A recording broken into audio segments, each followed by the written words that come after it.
Audience, let's give Ravina a big round of applause for her mesmerizing performance.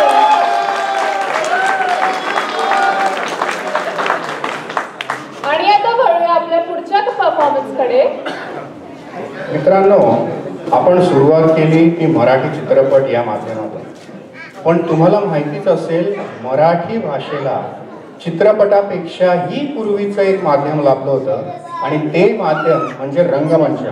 या नवीन मुलांना त्याचं काही अजून कल्पना नाही, पण मराठी रंगभूमीला पडलेलं एक रुपेरी स्वप्न कोणतं असं जर मला कोणी प्रश्न विचारला तर मी म्हणेन प्रसिद्ध विनोदी अभिनेते प्रशांत दामले. नुकतेच त्यांनी त्यांच्या नाटकाचा 12,500वा प्रयोग करून एक विश्वविक्रम प्रस्थापित केला. मराठी रंगमंचावर एवढे प्रयोग आतापर्यंत कोणीही केलेले नाही. प्रशांतजींनी अनेक प्रसिद्ध नाटकांमधून आपलं मनोरंजन केलंय. टूर, ब्रह्मचारी, लग्नाची बेडी यासारख्या विनोदी नाटकातून पदार्पण त्यांनी केलं आणि पुढे सुधीर भटांच्या सुयोग या कंपनीचे ते एक भिनीचे शिलेदार बनले.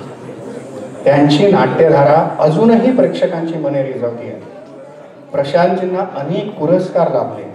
त्यांच्या लेकुरे उदंड झाली, एका लग्नाची गोष्ट, बहुरूपी, आम्ही दोघे राजा राणी, एका लग्नाची पुढची गोष्ट या नाटकांना महाराष्ट्र शासनाचे पुरस्कारही मिळाले. आज आपल्या समोर त्यांच्या एका नाटकातली 2 गाणी सादर करतायत प्रफुल्ल पाटील. प्रफुल्ल सादर करत असलेली गीते प्रशांत दामले स्वतः गातात त्याच्या प्रसिद्ध एका लग्नाची गोष्ट या नाटकात. गाणं लिहिलंय श्रीरंग गोडबोले यांनी आणि संगीत आहे अशोक पत्की यांचं.